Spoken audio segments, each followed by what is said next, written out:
Hey guys, welcome back to TNOBTV. In this video, I'll be talking about our FC Barcelona 25-26 seasons review. I'll be talking about our La Liga campaign. I'll be talking about the transfer window, our Champions League campaign.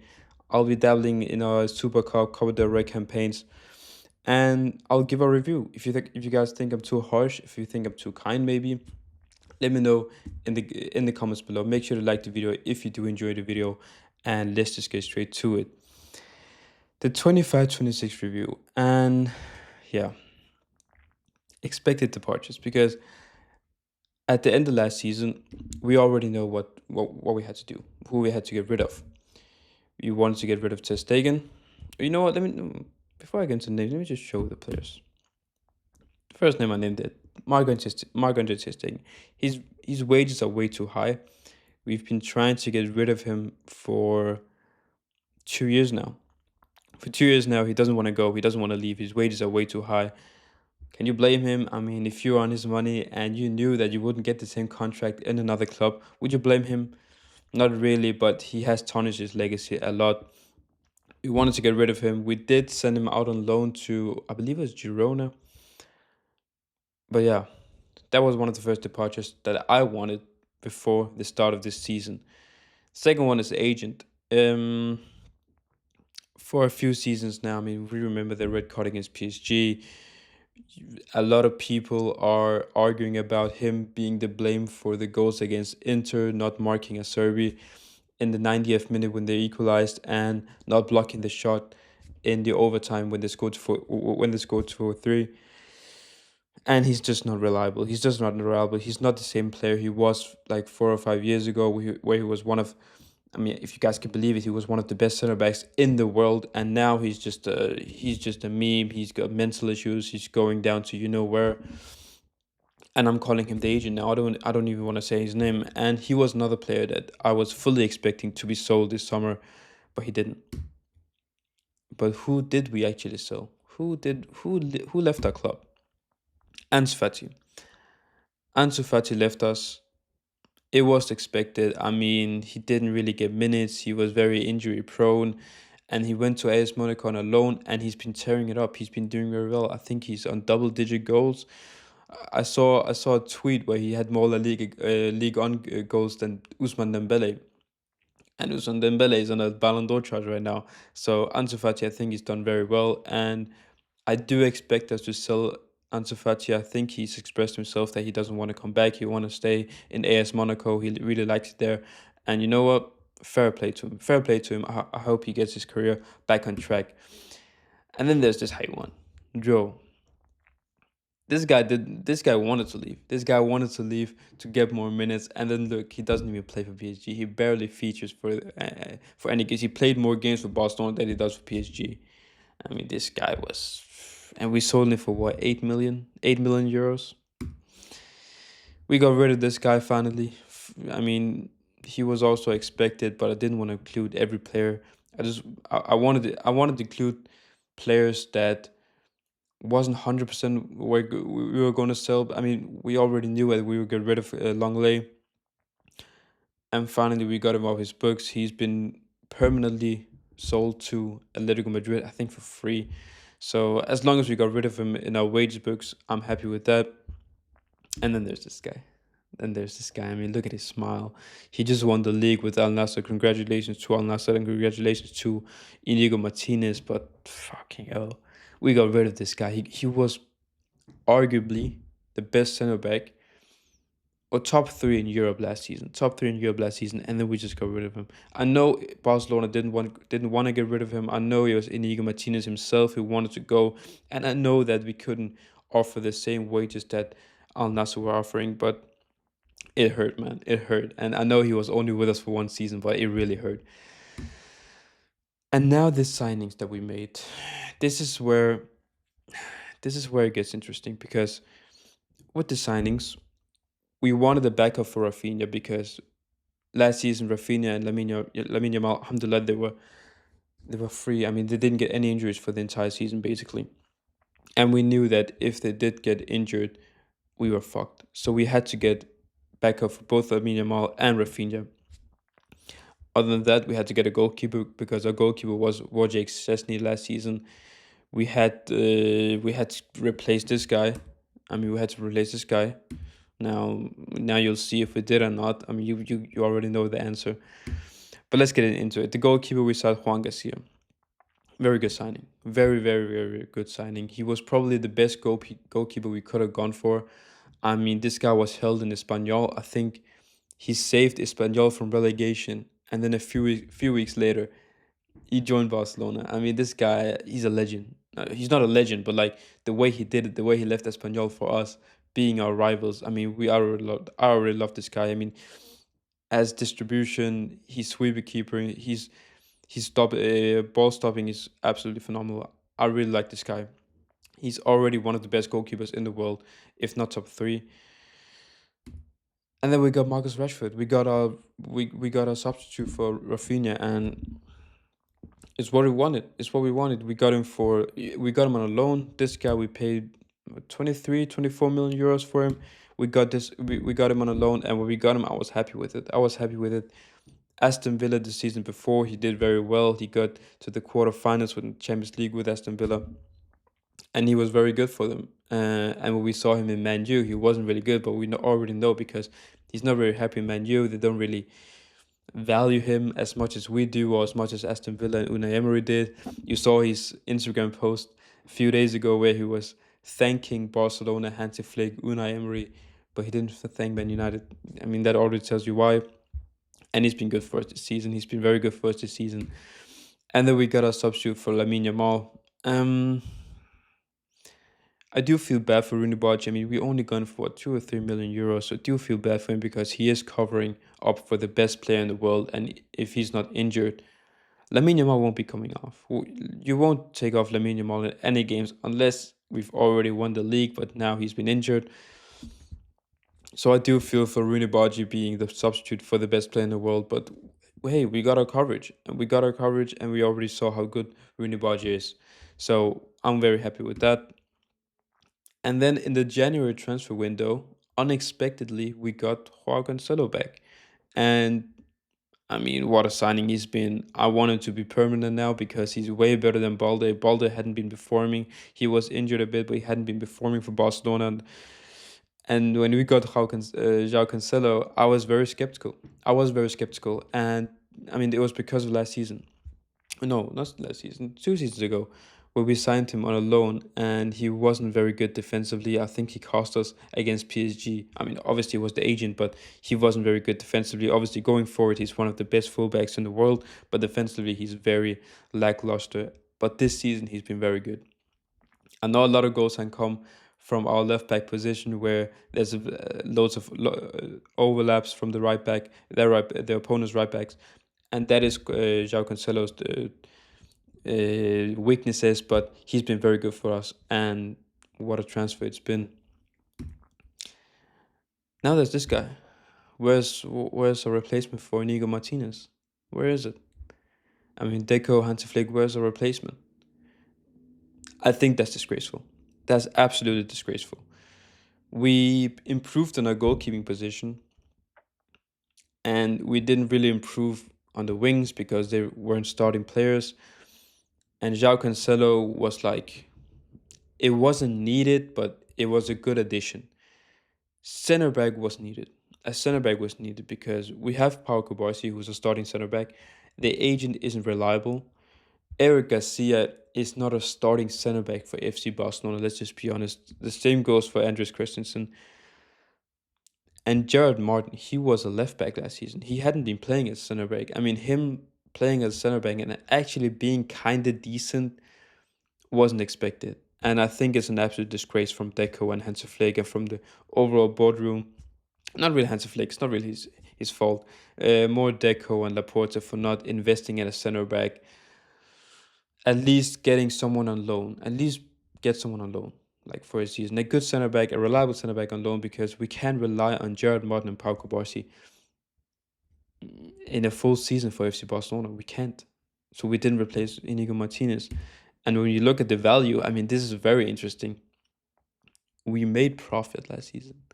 We sold Pau Victor for 10 million. We sold Vale for 6 million, Torres for 5 million, and Dro for 8 million. And that's 29 million euros. We got Rashford for free, on a loan, sorry. Zao Cancelo was also a loan. And then there's Garcia, who we paid, what, 20, as I said, 25 million euros, and Rooney 2 to 3 million. We made profit. I mean, if that's not absolutely disgraceful, then I don't know what is. And in my last video, I mentioned that Barcelona are even trying to cut off our spending with either buying Bastoni and then João Pedro, or going for Julian Alvarez and then the cheaper center back. And even last season making profit, we are still trying to cut short on spending money this season. I mean, I think that's absolutely disgraceful. It's absolutely disgraceful. And that's why I'll give it a 5 out of 10. And the only reason I'll give it a 5 out of 10, I don't even know why I give it a 5 out of 10. Because we didn't cover what we needed. We got a goalkeeper, which was needed. It was a must. We got it. They covered it pretty well.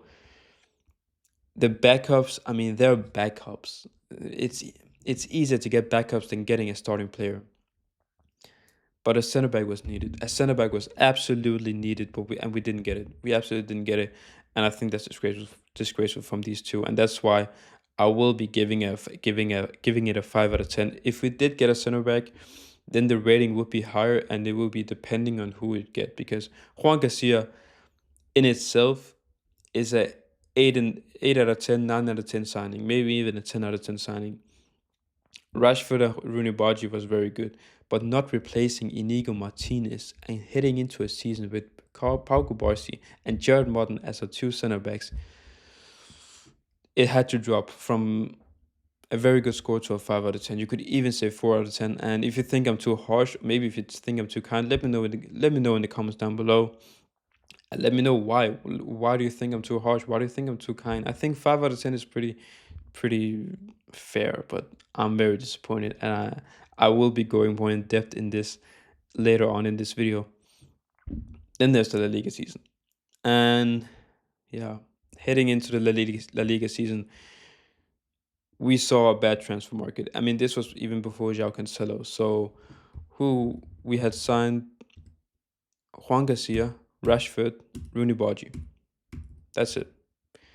And we were heading into a Liga season with a very bad transfer market. I mean, João Cancelo maybe pushed it up from a 3.5 out of 10 to a 5 out of 10, a 4 out of 10 to a 5 out of 10.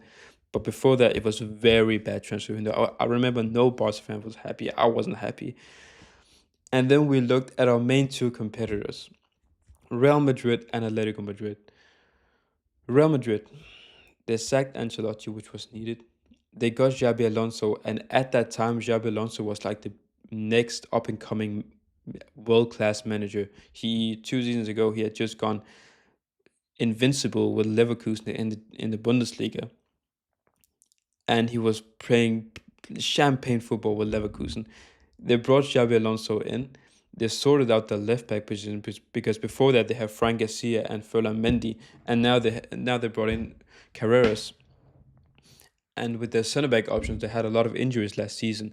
And this season, they brought in Dean Huijsen from Bournemouth, who's had an excellent season for Bournemouth, paying 65 million for Dean Huijsen. And they also sorted out their right back, playing Lucas Vasquez, who, let's be honest, he's not a right back. He can't defend for shit. We saw him in the El Clásicos last season. He got torn apart by Rafinha every single game. And they brought in Trent, one of the best right backs in the world. And in terms of who they sold, they didn't really sell anyone big except for Luka Modric, his leadership ability is very crucial, but he's not a starter. He wasn't a starter. He wasn't going to be a starter. So Real Madrid actually improved. They improved a lot, very much. And heading into the season, they were looking at the more scarier team, because they also brought in Xabi Alonso. And if you saw them in the Club World Cup, they were playing very well. They had this new tactic with 5 at the back, and then they went back to 4 at the back, but Mbappe was still scoring goals. And then if you look at Atletico Madrid, they brought in Pubel, Hanko, what's his name? The midfielder from Villarreal, you know who I mean. I forgot his name now. They brought in Musso, and the only player they sold was really, who was it? De Paul. Oh, they brought in Langley as well. They sold DePaul. And who else did they get rid of? I think it was only DePaul who was like a major departure. So Atletico Madrid they improved. Atletico Madrid improved. Real Madrid improved. And if you look at last season, it was very a three-horse race for the La Liga title up until end of April, and then Atletico Madrid kind of faded away, and then it was between Barcelona and Real Madrid, and then we won a La Liga title. So in this season, Real Madrid improved, Atletico Madrid improved, and Barcelona got worse. So it wasn't very good. And then if you look at the injuries, jeez. Start of the season, we already saw Lamine Yamal getting injured. Later on, Rafinha kept getting injuries. We had Frankie de Jong being out for months. We had a crucial months, by the way. It was here in February, March where we met Atletico Madrid. He didn't even play against Atletico Madrid. We had Pedri being out for weeks. We had Leo being out for weeks, months even. Rashford being out. I mean, we had so many injuries. I think Juan Garcia was out for a few weeks. Yeah, Kunde being out for months. Lamine Yamal now being out for the last 1.5 months. He'll even miss the first few games in the World Cup. So if you told me at the start of the season, this is the transfer window, we get rid of Inigo Martinez, we won't replace him, we'll get a goalkeeper, we get back up. Real Madrid will sign Trent, Carreras, Dean Huijsen, Atletico Madrid will sign this and that. And then you told me Lamine Yamal will be injured, Rafinha will get an injury, Lewandowski will get an injury, Frankie, Pedri, Kunde, all of these players will get injured. And then you tell me that in May, start of May, Barcelona will be hitting for 100 points. I'll slap you in the face.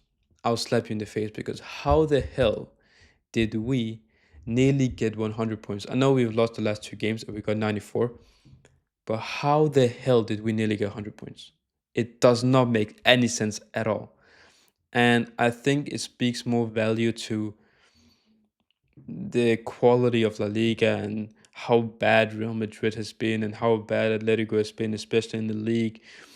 And Real Madrid, I mean, if you looked at the start, they were playing excellent football. They were playing beautiful football. And it all ended with the El Clasico where we lost 2-1, but where he substituted Vinny, and then it all went downhill. They still haven't fixed it. They still haven't fixed it. They're still going through the consequences of that one match. So in the league, I'll give it a 9.5 out of 10. And the only reason I'm not giving it a 10 out of 10 is because we lost 2-1 to Real Madrid. Also, I'll give it a 9.5 out of 10. I mean, what a La Liga season it has been. I did not expect that at all. And fair play to Hansi Flick for guiding us to nearly 100 points with this team, with the context, with the transfer window, with the injuries, with how the transfer windows of Real Madrid and Atletico Madrid. Absolutely crazy. Absolutely crazy. And then there's this. Then there's the Champions League. The draws came out. The draws came out in, I think it's August or start of September. We got Newcastle away, PSG at home, Olympiacos at home, Club Brugge away, Chelsea away, Frankfurt at home, sorry, Slavia Prague away, and FC Copenhagen at home.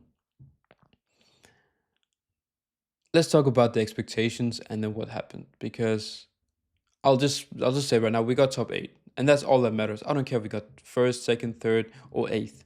We got top 8. I just want to avoid getting into the playoffs because it means extra games, and it could potentially mean we'll get a big team and we'll crash out like, who was it? Real Madrid last season, I think. I know it was Man City last season. But let's talk about this. Newcastle away at St. James's Park, and that's very difficult. If you watch Premier League, if you watch Newcastle, you know that going to St. James's Park is very, very difficult. I mean, we see Arsenal struggle there, City struggle there, and then we won 2-1 thanks to Rashford. What a goal that was. But the second game, PSG at home. And every Barca fan, including myself, when we got PSG at home, we were saying this was supposed to be the Champions League final. This is what it was supposed to be. And we were excited. We were talking a lot of trash. I have a PSG friend. I was saying all sort of things to him. And then going into the game, these guys were playing pretty much their academy players. I remember the front three. I think the front three. The only starter was Barcola, and the two other players weren't even like proper PSG players. They were playing, but like one of them was Mayulu, and I don't remember the second one, but it was pretty much the B team. It was the B team. I think João Neves was out, Kvaratskhelia was out, Dua was out, Dembele was out. Was Marquinhos out? I don't remember. They had so many players out, and we were at home, and then we lost 2-1.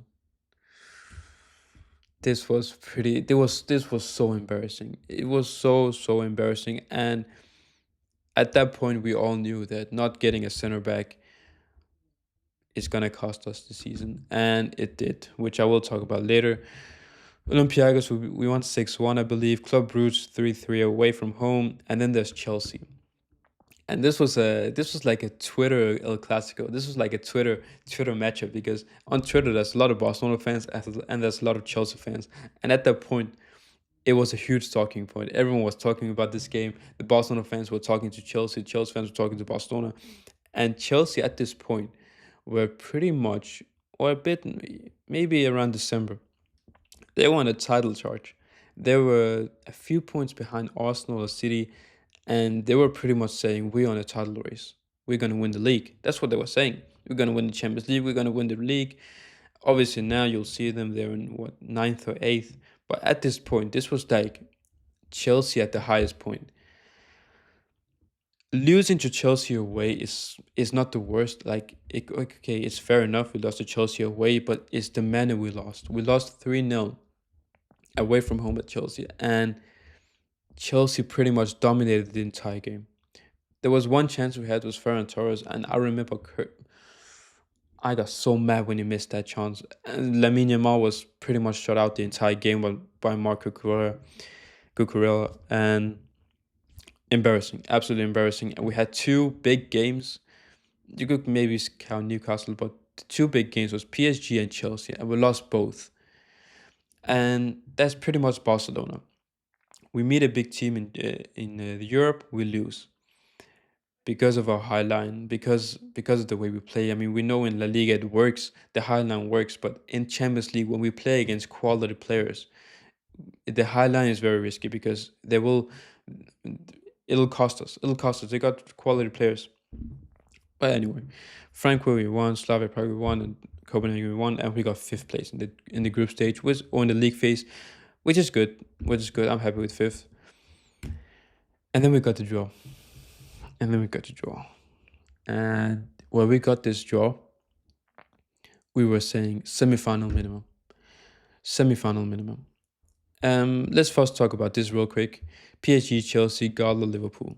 Out of these four teams, you would say PSG are the strongest. I mean, it was either Liverpool or PSG, but Liverpool has been cheeks this season, so it was PSG. Out of these four teams, Real Madrid, City, Atalanta, Bayern were the strongest. I mean, they were competing for the best team in the world. It was between Bayern, PSG, and Arsenal. And it pretty much ended up as that, as Bayern and Arsenal are now in the final. But out of these four teams, you were saying that Bayern are the strongest. And if you had to choose, most people chose Bayern. In this bracket, I think that's pretty much the easiest one. Arsenal are clearly by far the strongest, and we saw it. They got to the semi-final. PSG got to the semi-final. Bayern got to the semi-final. Now we look at these four teams. Newcastle, Barca, Atleti, Spurs. Everyone and their mom and their cat, dog, everyone was saying Barca. We beat Newcastle. First 1-1 at St. James's Park. And we got very lucky getting a penalty in the 90th minute. Newcastle was bopping us around the entire game. We got a penalty 1-1. And then at home, we thrashed them. What was it? 7-1, 7-2. And then we got to the semi-final against Atleti. Oh, sorry, it's not semi-final, quarterfinal. This Atletico side, they had beaten us once, and that was the Copa del Rey 3-0. We had beaten them twice. We obviously had that number. And with Atletico, they were, I wouldn't say, I mean, fair play to Simeone. He even talked to the board, and they even allowed him to rest every single player in La Liga matches because they were pretty much secured top four, top five, whatever you want to call it, or whatever it is. I think it's top five. They were secured, so they were only focusing on Champions League. And then we met them, and in the new camp, in Camp Nou, we lost 2-0. And then we go to the Metropolitano, or whatever they want to call it, the Riyadh. They could then rename the stadium every season. We go to the stadium 2-0 down. We go back up 2-1. Lamine Yamal scored 2-2. It's looking amazing. It's looking absolutely amazing. And then we get the curse. The curse hits us again. Eric Garcia gets a red card, and we crash out in the Champions League. And I'm blaming that on the board. I'm blaming it on the board because Hansi Flick, he did his best. I mean, we know with the high line, he'll play the high line no matter what. You can talk about the high line, like why is he doing this? Why is he playing the high line? But that's just how he is. That's his tactic. That's his style of play, and we gotta respect that. But if we had a reliable center back instead of Eric Garcia playing there, you would have gone through. That's my prediction. We would have gone through. And then if we lost to Arsenal in the semi-final, it wouldn't be as bad. It wouldn't be as embarrassing as losing to Atletico, because if you look at last season we got similar easy draws. Oh, I don't remember who we played in the round of 16, but in the quarterfinal we had Dortmund in the quarterfinal, and then Inter in the semifinal. We should have gone through. And in the same this season, I mean, look at this draw. Look at our group phase, a league phase. We had St. James's Park. That's kind of hard. You could say, okay, maybe a draw. PSG at home. Okay, that's a difficult game, but with the context of their injuries, we should have won that easily. And then Chelsea away, which is fair enough. So even our league phase, it was easy. And then we get this. I mean, we had favorable draws, and we crashed out. And that's because of our transfer window. That's honestly because of our transfer window. And that's why I'll give it a 2 out of 10. 2 out of 10 because we lost to Atletico Madrid. If we lost to Arsenal in the semifinals, you could maybe say, okay, they're Arsenal. They are one of the best teams in the world, whether you like them or not. And you could give a case like, okay, it's okay. Like last season we lost to Inter. We should have beaten Inter. Everyone is hurt by that. But if we lost to Arsenal, it wouldn't be as bad. But losing to Atletico, I'll give it a 2 out of 10. And I don't know why it's a 2. I could have given it a 0. Maybe I'm being too kind to that. I could have given it a 0, but I'm going to give it a 2 because of the way we fought back and the way that I think we would have gone through if we didn't get the red card. And that's the only reason why I'll give it a 2 out of 10. Because in every big game we lost. We lost every big game. We went out to Atletico Madrid, PSG, Chelsea. So, yeah.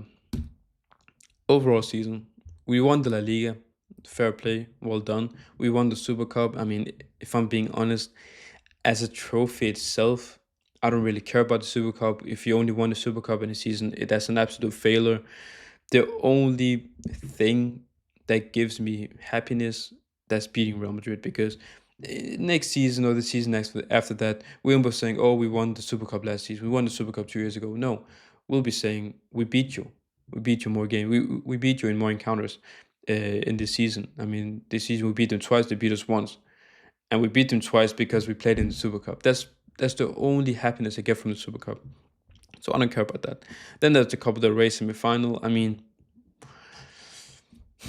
you could say that, I mean, that was against Atletico Madrid. You could say that we fought back pretty well, being down 4-0. But again, so Copa del Rey, I care more. But again, it doesn't define my season. It doesn't make my season way better than way worse. I mean, if we win in the Champions League and the Liga, that's a 10 out of 10 season for me. Copa del Rey doesn't take it further up. It just gives us the treble. If we won the La Liga and the Champions League and then Copa del Rey, then I would care, because then it's a treble, and then we get a third treble of trebles. But yeah, we didn't strengthen in all areas. We strengthened our goalkeeper. We strengthened our backup wingers. You could say we strengthened on our left back, which wasn't really needed, but it was a good addition. But we didn't strengthen in our most important one, because if you told me, Arian, would you rather have Inigo Martinez and Wojciech Szczesny, or would you rather have Jared Martin and João Garcia? I'd rather have Inigo Martinez. I'd much rather have Inigo Martinez. So I think our defense got worse. Our defense got worse, and with all the injuries, the backups did help a lot, but still not good enough. And yeah, we got embarrassed and we crashed out of the Champions League, and that's why I'll give it a 5 out of 10 season. And the only reason I give it a 5 out of 10 season is because of the La Liga win. But now when you think about it, we should have won the La Liga because Atletico Madrid has been ass in La Liga. Real Madrid post the Vinny Gate, the Vinny incident, whatever you call it, post the Vinny Gate, they've been trash as well. So sacked their manager, fights, MMA fights, wrestling fights, whatever you want to call it. We should have won the La Liga title. I mean, the 100 points was an extra bonus, but we should have won it. And Super Cup, who cares about Super Cup? I don't even. Is 5 out of 10 fair? I mean, am I being too kind? I think I'm being too kind. I think I'm being too kind. So, yeah, that's pretty much the season wrapped up. That's my Barcelona review. Let me know if you guys think I'm kind, or if you guys think I'm harsh. So, but yeah, make sure to like the video, subscribe to the channel. I'm trying to get to 500 subs. So, yeah, take care, guys.